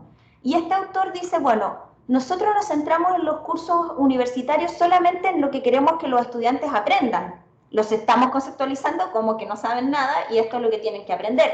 Y no estamos mirando nunca lo que ellos sí saben. Eso es lo que vamos a llamar students' incomes, lo que traen al aula. Otro concepto clave para aprovechar este conjunto de conocimientos valiosísimos que los estudiantes tienen es el concepto de terceros espacios. ¿Qué es un tercer espacio? Es una metáfora muy linda. Hay un primer espacio, que es el espacio del estudiante. Mi estudiante que escribe hip hop. Hay un segundo espacio, que es el espacio de la academia. Yo que estoy enseñando una clase sobre ciencia política. Y hay un tercer espacio, donde el estudiante que está aprendiendo conceptos fundamentales de la ciencia política puede hacer un trabajo en que relacione eso con su motivación por el hip hop. Por ejemplo, analizando el hip hop como una comunidad. ¿Ya? Eso se llama terceros espacios. Hay muchos trabajos muy interesantes sobre cómo estudiantes, por ejemplo, pueden aplicar teorías feministas para interpretar el reggaetón, ¿ya? O cosas que forman parte de su cultura, cosas que forman parte de la cultura disciplinar o universitaria que queremos enseñar, y ese punto intermedio que sirve para después pasar al ensayo académico, a el informe, a la tesis, a lo que queremos llegar. Pero antes construimos estos terceros espacios. Otro concepto fundamental es el denominado self-sponsored transfer o transferencia de conocimientos autogestionada. Les di varios ejemplos de los estudiantes con sus dispositivos electrónicos ayudándose entre sí, pero cuando hablamos de self-sponsored transfer es cuando los estudiantes hacen cosas que les interesan y logran transferirlas a la escritura. Por ejemplo, en nuestro estudio longitudinal ocurrió el estallido social. ¿Ya? Esto que les estoy contando está escrito en un paper que se los voy a recomendar al final del taller. Ustedes saben que en Chile, en el 2019, hubo un estallido social que paralizó la actividad en todo el país y en particular esta universidad donde se realizó el estudio cerró. Y uno de estos estudiantes cuenta que cuando volvieron a las clases, él tuvo una profesora de la asignatura de química o de física, ya no recuerdo, pero era una asignatura de ciencias básicas, que les dio la oportunidad de conectar los contenidos de la clase con lo que estaba ocurriendo en el ámbito social. Y este estudiante se refirió a un supuesto rumor de redes sociales de que las fuerzas policiales consumían drogas y ordenó su trabajo por esa vertiente. Ese trabajo, el estudiante nos cuenta como una de sus experiencias de escritura más significativas en sus 3 años de universidad, ¿ya? Ahí estamos hablando de estos terceros espacios o de esta transferencia autogestionada. Una última referencia que les doy para que puedan explorar después del taller es el concepto del extracurriculum de la escritura, de la autora Anne Geer. Y lo que ella plantea es que, por lo general, en la universidad estamos muy enfocados a que los estudiantes escriban cosas y a nosotros decir cómo escribir, y no nos fijamos en las prácticas que ellos tienen tradicionalmente. ¿Cuántos de nuestros estudiantes escriben estos fanfiction, estas novelas de las que hablamos? ¿Cuántos de nuestros estudiantes llevan diarios de vida? Tematizar esas prácticas y buscar maneras en que éstas medien. Entonces, ahora vamos a conversar, nuestro penúltimo momento de conversación. Pensemos juntos y juntas en tareas transformativas que confíen en la agencia y conocimiento de los estudiantes. Por ejemplo, les voy a proponer una y luego les doy la palabra, ¿sí? Tareas transformativas que confíen en la agencia y conocimiento de las y los estudiantes. ¿Dejé de compartir ahora? ¿Sí? Les doy un ejemplo. Tenemos que leer bibliografía muy compleja sobre una temática, por ejemplo, de salud mental, en un curso de psicología, o de prevención de las enfermedades, en un curso de enfermería, o de buenas prácticas para leer, en un curso de educación primaria. Pidámosles a nuestros estudiantes que ese texto difícil, complejo de lectura, que tradicionalmente le haríamos un examen escrito, lo conviertan en un instructivo para enseñarle a un público no especializado y que eso lo posteen en formato de un conjunto de historias de Instagram. ¿Sí? Entonces, en lugar de hacer un control de lectura donde le preguntamos qué es lo que dice exactamente el texto a modo de examen, para después decir, estos estudiantes no tienen comprensión lectora, que es lo que tendemos a hacer, pensemos, ok, transforma este texto para una audiencia no especializada en el canal que utilizas todos los días, cotidianamente, para comunicarte, para expresarte, para plantear tus puntos de vista, que son las historias de Instagram. Y calificamos con una pauta, vemos si efectivamente están los contenidos pedidos. Ese es un ejemplo de un tercer espacio. Está el espacio del contenido, el espacio del que participan los estudiantes, que es Instagram, y la solicitud de transformar el texto para ese espacio. ¿Sí? Entonces, ¿alguien tiene una idea similar de cómo podríamos aplicar estas ideas? Ideas que reconozcan los conocimientos previos de los estudiantes, ideas que dialoguen con sus motivaciones, ideas que resuenen con las cosas que ellos sí escriben.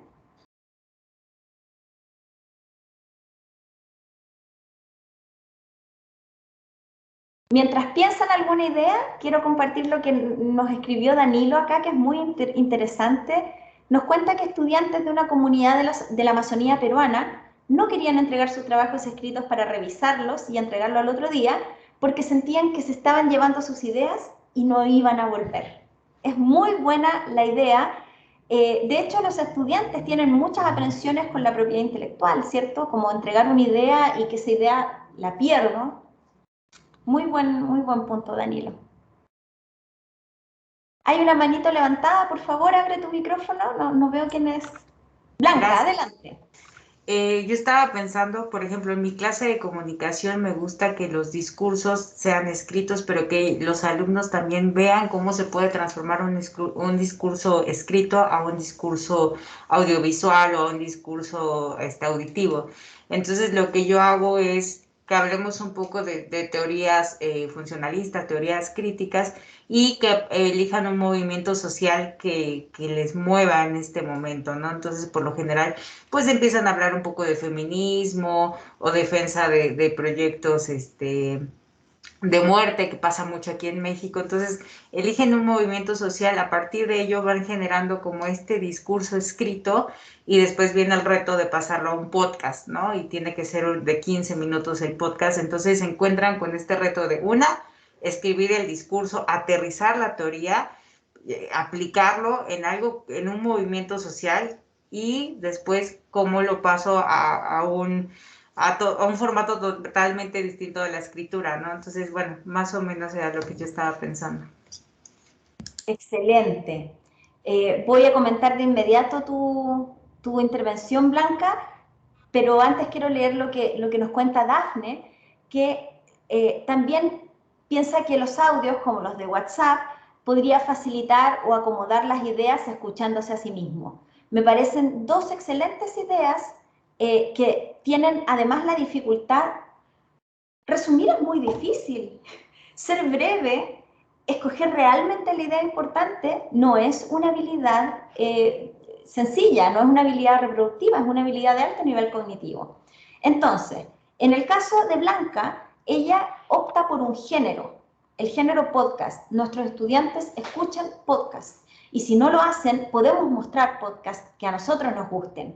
Buscar en Spotify algunos podcasts que nos interesen, de temáticas relevantes, y mostrar cómo son. Y luego, en hacer un podcast hay que guionar, hay que seleccionar información, hay que producir, hay que generar un relato coherente. Así que efectivamente estás movilizando muchísimas habilidades allí. Muchas gracias por compartir la idea. Y en el caso de Dafne, pensarlo como una técnica de estudio. Muchos de nuestros estudiantes hacen estos audios de manera autogestionada. Entonces, ¿por qué no convertirlo en una herramienta para construir conocimiento activamente en la clase? Así que me parecen los dos muy buenos ejemplos. ¿Hay algún otro que quieran compartir antes de pasar a la última parte del taller?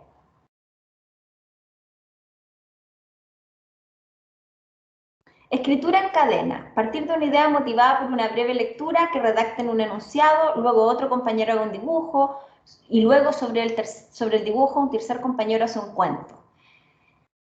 Me parece muy buena la idea de Sofía de la Mora. Yo solamente quisiera complementar esa idea con que, porque bueno, hay una vertiente que está muy olvidada cuando trabajamos escritura en la universidad, que es la escritura creativa. ¿Ya? Yo no soy experta en ese tema, no la he explorado, pero efectivamente, si ustedes dictan cursos de escritura, adelante Miriam, que te vaya bien, muchas gracias por tu feedback. Si ustedes dictan cursos de escritura académica, hacer esta división tan tajante entre la escritura académica y la escritura creativa tal vez ha sido un error. Y ejemplos como los que plantea Sofía son buenos ejemplos para explorar variedades de escritura. Trabajar la escritura creativa sobre temas universitarios no resulta tan descabellado, y podríamos empezar a pensar actividades. Lo importante es que tengamos un objetivo claro de cuál es el aprendizaje que queremos movilizar con estas actividades, y no solo hacer la actividad porque es innovadora, ¿cierto? Bueno, para terminar, Liliana plantea que otra opción sería que investiguen sobre un tema y lo grafiquen de la manera que más les guste. Excelente. Y ahí podemos nosotros enseñar un montón de otras habilidades intermedias. ¿Cómo se investiga sobre un tema? ¿Cierto? Si queremos llegar a que grafiquen de la manera que más les guste, por ejemplo, con un posteo en redes sociales, con un meme, con una historieta, etcétera, para llegar a eso, podemos enseñar un montón de habilidades: selección de fuentes de calidad, incluso habilidades hasta gramaticales, formulación de las ideas principales, redacción de ideas claves, etc. Nosotros podemos mediar y enseñar cosas de alta complejidad que tengan una mirada más lúdica y que construyan estos recursos que hemos discutido hoy. Los voy a proyectar nuevamente para que si necesitan tomarle una foto a la pantalla para luego buscarlos. Aquí están. Estamos hablando entonces de los fondos de conocimiento, los incomes de los estudiantes, lo que ellos traen al aula. Incomes se podría traducir como ingresos, pero en español no funciona tan bien la metáfora. Los terceros espacios, la transferencia autogestionada y el extracurrículum de la escritura. Si ustedes ponen estos conceptos con estos autores en internet, en Google, van a llegar a los textos que les planteo. Entonces les doy un minuto para que tomen nota si lo necesitan. Vamos a pasar entonces a nuestra última temática, que es qué dicen los datos que recogimos sobre la escritura. Perdón, sobre los cursos de escritura. ¿Qué podemos decir de estas experiencias que tienen los estudiantes, ya sean de admisión inclusiva o de admisión tradicional, cuando les enseñamos a escribir en la universidad? En la universidad que estudiamos, donde hicimos nuestro estudio longitudinal, había dos grandes tipos de cursos. Unos cursos que podríamos llamar de nivelación, que se le daban a los estudiantes de admisión, y otros cursos curriculares que algunas carreras de la universidad que estudiamos tienen en el primer año. Entonces se llaman, por ejemplo, escritura para abogados, escritura para ciencias sociales, pero no todas las carreras del estudio la tienen. En especial, las carreras científicas no tienen estos cursos de escritura del inicio. ¿Cuál fue el resultado que encontramos? Todos los estudiantes que tienen cursos de escritura sienten que los cursos de escritura son útiles y los agradecen. Todos. No hay nadie que diga el curso no sirve para nada, el curso no es útil. Nadie dice eso de nuestra muestra. Incluso los estudiantes de las carreras que no tienen cursos curriculares como bioquímica o como química y farmacia, de los que recuerdo ahora, los que no tienen esos cursos dicen: nosotros deberíamos tener un curso como el que tienen los de Derecho, como el que tienen los de Sociales. Sin embargo, los estudiantes, a pesar de que reconocen que el curso es sumamente valioso y que les gustaría incluso tenerlo los que no lo tienen, nos cuentan la siguiente dificultad. Les voy a leer 3 extractos de 3 entrevistas distintas, es decir, del primer año, del segundo año y del tercer año, ¿ya? O sea, esto pasó siempre, en que los estudiantes nos cuentan que tienen grandes dificultades para aplicar lo que aprenden. He aprendido harto, harto es bastante en el chileno, ¿no? He aprendido harto. La cosa es que como después empiezo a tener otros ramos más matemáticos, se me olvida. Esto lo dice una estudiante de ingeniería. Ahí aprendí la estructura del ensayo, pero en realidad hay cosas que a uno se le olvidan. Nos enseñan en un curso, pero después a lo largo de la carrera no nos vuelven a enseñar eso y dan por hecho que nosotros lo manejamos. Ese ramo era sobre cómo escribir. Entonces nos iban explicando todo durante todo el semestre. En cambio, esta vez, o sea, cuando ya aprobó el ramo al año siguiente, ya está en el tercer año, esta vez ni siquiera me acordé de las estructuras, ni las técnicas, ni nada. Esto es un concepto muy importante en los estudios de la escritura actual, que es el concepto de transfer. Recién hablamos del transfer autogestionado. Esto es la transferencia de conocimiento.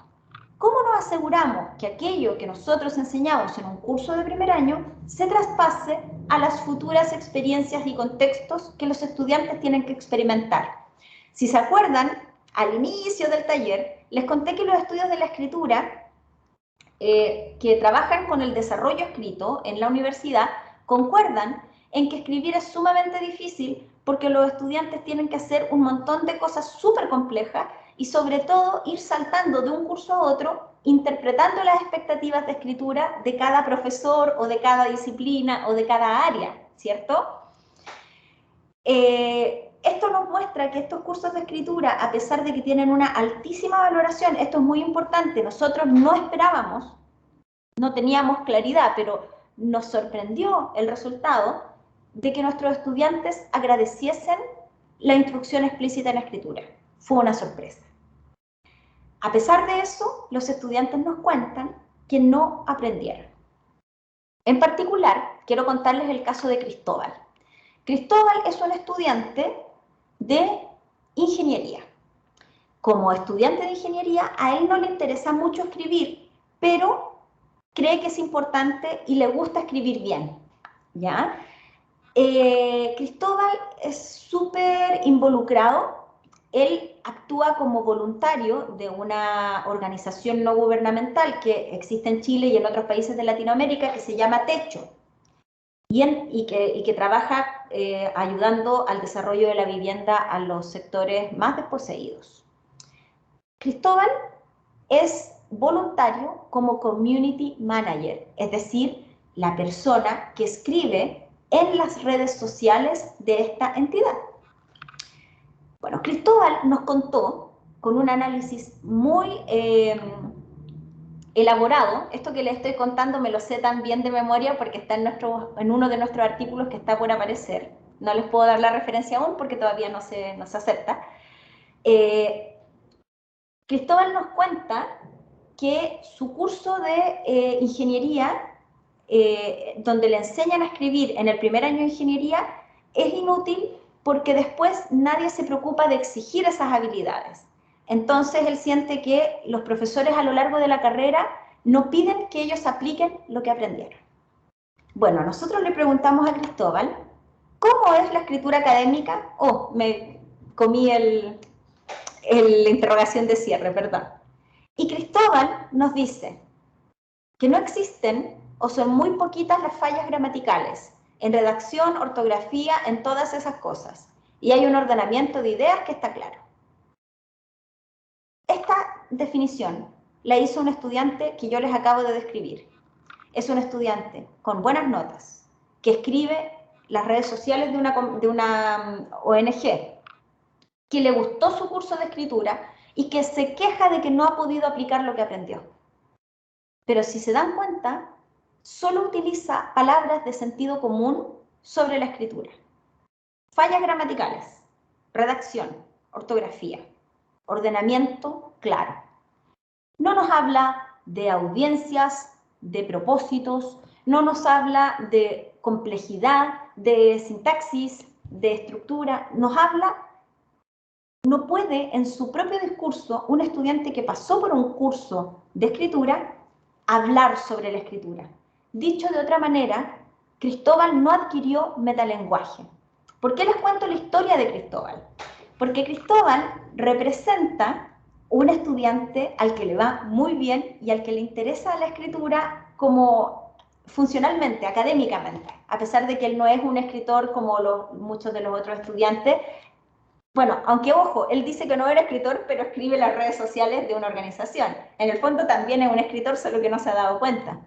Y Cristóbal, a pesar de ser exitoso y escribir bien, no tiene metalenguaje. No puede hablar, por ejemplo, de planificar un texto o de revisar un texto. No aparece ninguna palabra ligada a conocimientos específicos de la escritura. Tuvimos la duda, los investigadores, y dijimos, pero tal vez solo es Cristóbal. Entonces tomamos las 130 ya no me acuerdo el número, creo que son 134 entrevistas de este estudio de 3 años, y con el programa en vivo, que es el programa con el que codificamos las entrevistas, seleccionamos todas las partes donde los estudiantes hablaban de lo que era la escritura, cómo definen escritura académica, qué es escribir en su profesión, qué han aprendido de la escritura. Todas las veces que hablaban esos temas que estaban codificadas, las tomamos e hicimos un análisis de frecuencia léxica. Descartamos todas las palabras que no fuesen conectores de, entre, por, sacamos esas palabras y buscamos las palabras de contenido más frecuentes a lo largo de todo nuestro corpus de entrevista. Este es el resultado. En la entrevista 1, las palabras más usadas para hablar de escritura son cosas, bien, escribir, ejemplo, bueno, universidad. Cosas, bien, bueno, claro, en la segunda entrevista. En la tercera entrevista, que es el final del primer año, cosas, bien, claro, texto. Segundo año, bien, cosas, bueno, cosas, bien, claro, tema, aparece tema. El número es la frecuencia, ¿ya? Recuerden que estamos analizando un corpus de muchas entrevistas. Y en tercer año seguimos con cosas, bien, claro, bueno. En otras palabras, podemos decir que estos estudiantes no desarrollan un metalenguaje para hablar de procesos complejos de escritura, ¿ya? No se les enseña, por ejemplo, mitigar una afirmación, crear una meta, crear un borrador, palabras sencillas para pensar en los procesos, para pensar en las estructuras gramaticales. No hablan de léxico, no hablan de vocabulario especializado, no, hablan de escribir cosas bien y claras, ¿ya? Este hallazgo nos permite entonces llegar a la última propuesta del día de hoy. Los cursos de escritura deben centrarse en habilidades transferibles y en metalenguaje. Los estudiantes hacen cursos de escritura, les gustan, no los evalúan mal. Por lo tanto, nos damos cuenta que son buenos cursos de escritura. Pero pareciera que nos falta enseñar habilidades de alto nivel, es decir, habilidades como analizar un género. Ninguno utilizó el concepto de género, nadie. Efectivamente, Amanda era, yo aquí no puse el nombre, pero Amanda aquí nos contó que aprendió la estructura del ensayo, pero cuando llegó a otro curso no podía aplicar esa estructura. Y eso tiene todo el sentido, porque no existe la estructura del ensayo.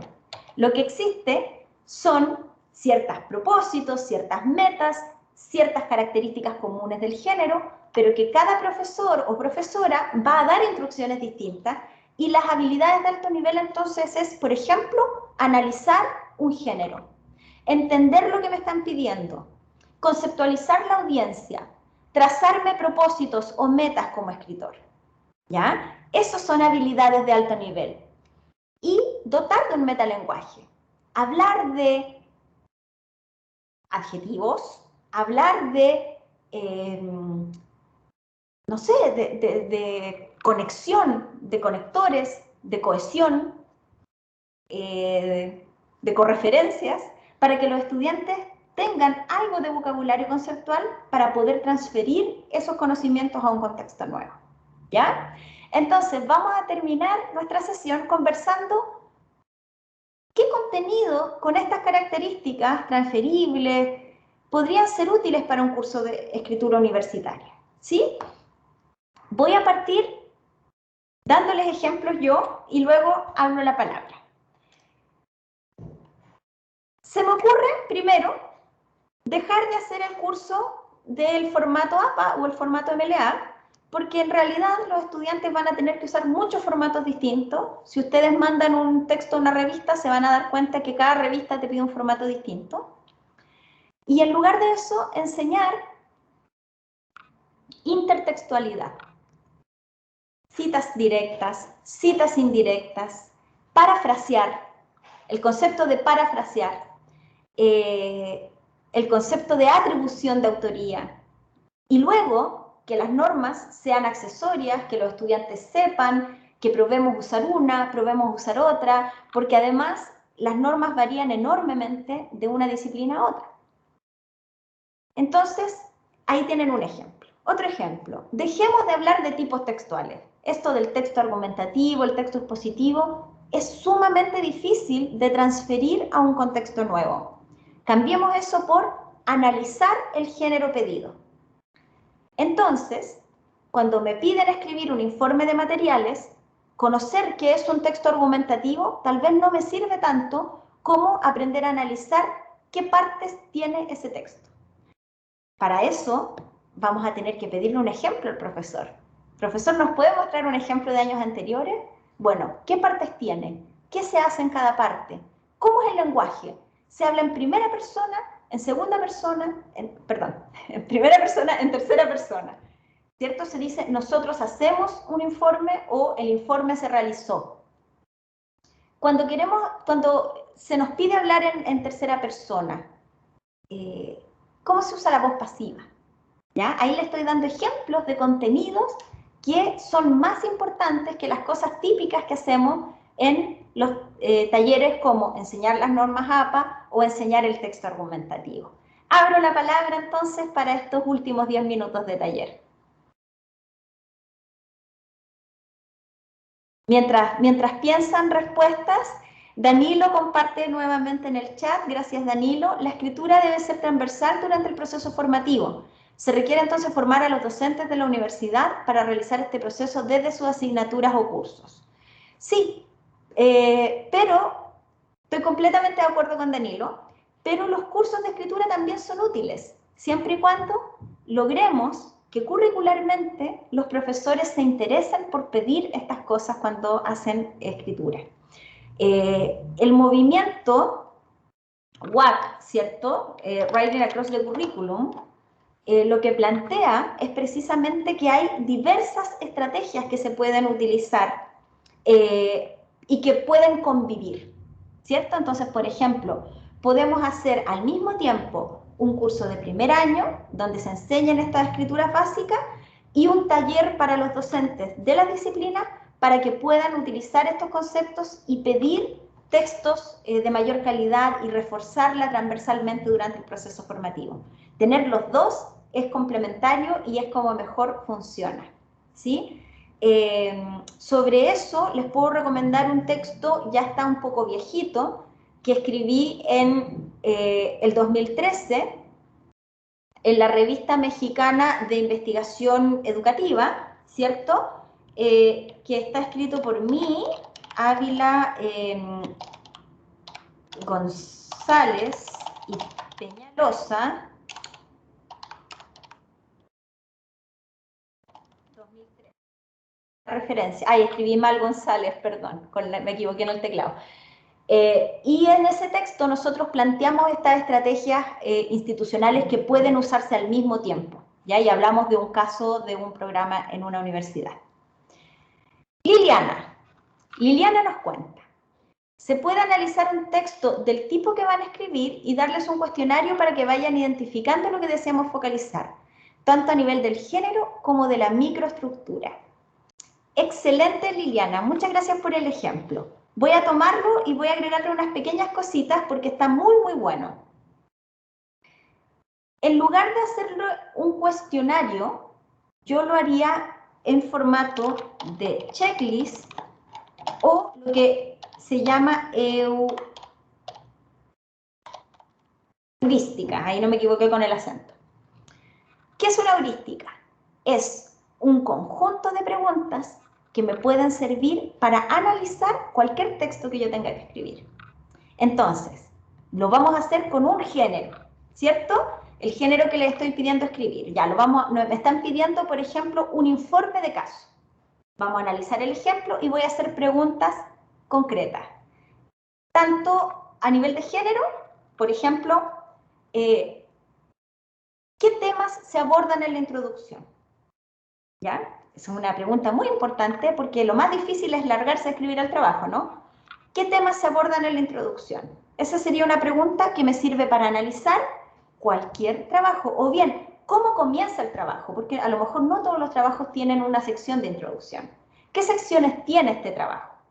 Y en el micronivel se utiliza primera persona o se utiliza tercera persona. ¿Ya? ¿Hay opiniones de los estudiantes en los textos o no?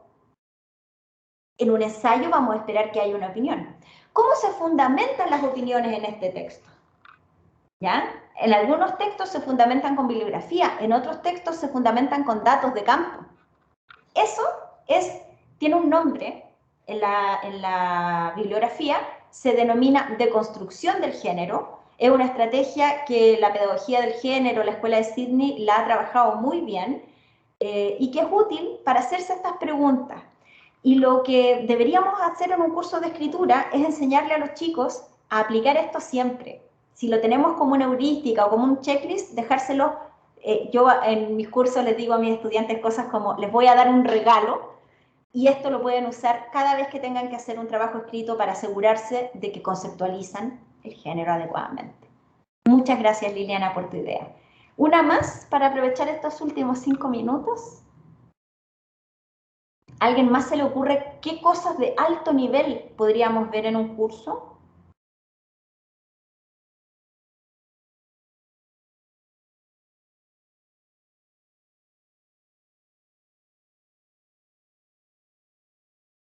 Ya, hay una pregunta súper buena. Así que vamos a aprovechar estos 5 minutos. Si ustedes tienen preguntas sobre lo que hemos conversado, también lo pueden hacer ahora. Gisela pregunta, ¿el que los estudiantes adquieran el metalenguaje tiene que ver con su nivel cognitivo? No, no necesariamente. Con lo que tiene que ver, o sea, de partida para que adquieran el metalenguaje, se los tenemos que enseñar, ¿ya? Mi cruzada por el metalenguaje, no sé si ustedes saben, pero yo trabajo escritura a lo largo del sistema educativo. Trabajo en distintos niveles, tengo investigación en distintos niveles. Y yo tengo una cruzada porque el metalenguaje se enseñe en la escuela también, porque actualmente se enseña poco. Y el metalenguaje tiene que enseñarse siempre al servicio de la comunicación. Si yo hago una clase de gramática tradicional y lleno de conceptos como, no sé, el objeto directo o el pretérito pluscuamperfecto, eso no va a servir para escribir, ¿ya? Si a mí me interesa que sea un metalenguaje útil, ese metalenguaje tiene que estar siempre al servicio de lo que hicimos. Por ejemplo, comentando textos con errores típicos y poniéndole nombre a los fenómenos, hablando de cohesión, de conectores, de concordancia, a propósito del fenómeno que estamos analizando. Y con lo que sí tiene que ver, Gisela, es con la metacognición. Si yo como estudiante adquiero un vocabulario conceptual para hablar de la escritura, puedo pensar mejor en la escritura. Puedo, por ejemplo, tener más herramientas para revisar cuando me equivoco. Si ustedes, a lo mejor a algunos de ustedes les ha pasado que uno hace con mucho entusiasmo un ejercicio de revisión de pares. Y en ese ejercicio, si uno no lo guía adecuadamente, los estudiantes, ¿qué hacen? Lo leen y dicen, está todo bien, y te lo devuelven. Supongo que a alguno le ha pasado eso. En la escuela, en el colegio, digamos, antes de la universidad, pasa muchísimo. ¿Para qué sirve el metalenguaje? Para denominar aquello que tienen que evaluar. Entonces, si en lugar de simplemente decir, revísate con tu compañero, yo creo una pequeña pauta donde le digo, ok, vamos a revisar 3 grandes aspectos. Vamos a revisar la concordancia, vamos a revisar la progresión, que el tema avance, y vamos a revisar las partes del género, que haya un contraargumento, etcétera, ¿cierto? Lo que a ustedes les interesa intencionar. Eso es metalenguaje. Decirle contraargumento al contraargumento. Decirle progresión temática a la progresión temática. Y para lo que sirve es para que yo conceptualice y pueda revisar y mejorar eso en un texto. Así que es muy buena la pregunta de Gisela porque el metalenguaje para lo que sirve no es para la cognición, sino que para la metacognición, para poder evaluar los propios procesos. Muchas gracias por la pregunta. Vamos a terminar con Ana María, que plantea hacer lo mismo que señalaron en la lista de cotejo, pero en trabajo entre 2 estudiantes. Me ganó. Ella lo escribió antes de que yo lo ejemplificara, así que estamos pensando muy en sintonía, Ana María. Muchas gracias por tu intervención. Y terminamos con la intervención de Alma. Una de las estrategias de escritura es que a partir de una película se les solicita a los estudiantes que realicen un resumen. Está súper bien, Alma, pero la idea es que ese resumen tenga una función, ¿ya? Entonces, por ejemplo, vamos a escribir una reseña para un periódico. ¿Por qué? porque ahí yo voy a poder a ese resumen, Alma, agregarle una audiencia, un propósito, un cierto tipo de lenguaje. Voy a poder añadir características de la situación comunicativa que van a guiar mejor el texto. Si yo no tengo claro para quién es el resumen, me va a costar mucho más escribir y puede que, como la tarea es de alto nivel de demanda cognitiva, me está pidiendo hacer una tarea compleja, que es resumir algo, una película larga en un pequeño texto, no me quede tan bueno, porque no tengo tan clara la meta, el propósito, quién lo va a leer, dónde aparecería este texto. Entonces siempre tratemos de pensar en géneros y en audiencia. Así que eso, el resumen me parece una excelente estrategia siempre que esté con una función para que otro lo lea. ¿Sí? Perfecto. Entonces, se nos acabó el tiempo. Quiero agradecerles una vez más y voy a terminar contándole que estas propuestas no salen de la nada, salen de literatura que existe, pero sobre todo de resultados de las investigaciones que les conté. Estos proyectos son muy recientes, son de los últimos 4 años. Por lo tanto, recién están saliendo los artículos, ¿ya? Acá les estoy compartiendo los 2 artículos que ya están publicados y que ustedes pueden encontrar en internet. El primero es un artículo Open Access, por lo tanto pueden googlearlo y van a llegar a él. Está en esta revista que se llama Archivos Analíticos de Políticas Educativas, que es una revista latinoamericana muy interesante, que publica en varios idiomas. Y es del año 2020 y es con mis colegas con los que hice este estudio el 2018, ¿sí? El artículo es del 2020. Y este segundo artículo es un artículo muy lindo en el que hablamos de toda esta teoría de los terceros espacios y de la agencia estudiantil. Y digo que es muy lindo porque es un artículo donde hablamos de toda la dificultad que tuvimos para investigar en medio del estallido social chileno y la pandemia. Y cómo esta agencia de los estudiantes, esta motivación por los temas sociales, este compromiso con su entorno, los lleva a escribir cosas significativas en la universidad, ¿ya? Entonces, este segundo artículo no es Open Access. Para acceder a él tienen que hacerlo a través de la biblioteca de su universidad, pero si alguno de ustedes necesita y quiere leerlo, me puede escribir a mi correo para yo darle un link de cortesía que nos dio la editorial y que puedan acceder a este texto si es de su interés para enseñar o para estudiarlo, ¿sí? Les cuento que hay un artículo que está por salir de la editorial John Benjamins en un manual sobre metodología, donde hablamos de la metodología que utilizamos en estos 2 trabajos. Espero que salga a fines de este año y tengo 2 artículos más en los que está todo esto que les conté hoy día, que espero que si me googlean por ahí en el futuro puedan llegar a ellos, porque la idea de hacer estos artículos es que los profesores y profesoras como ustedes los puedan utilizar en su práctica. Hasta aquí llego y doy una última palabra por si alguien quiere decir algo antes de despedirnos.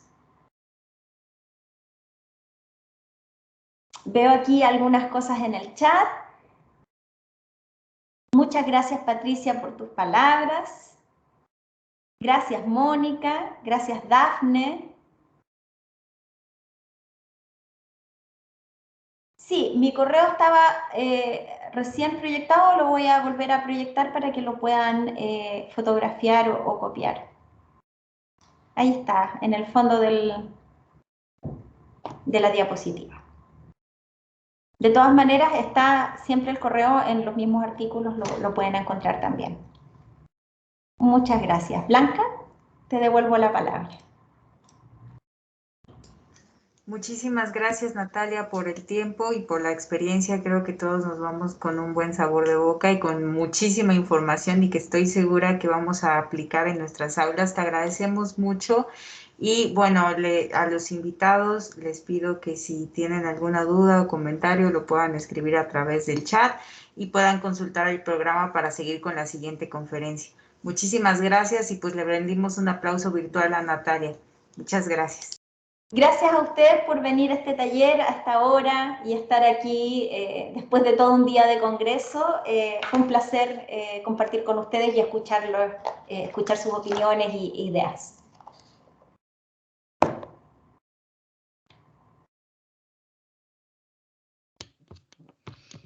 Muchas gracias. Gracias, Sofía. Hasta luego. Hasta luego. Hasta pronto. Hasta luego. Que estén bien.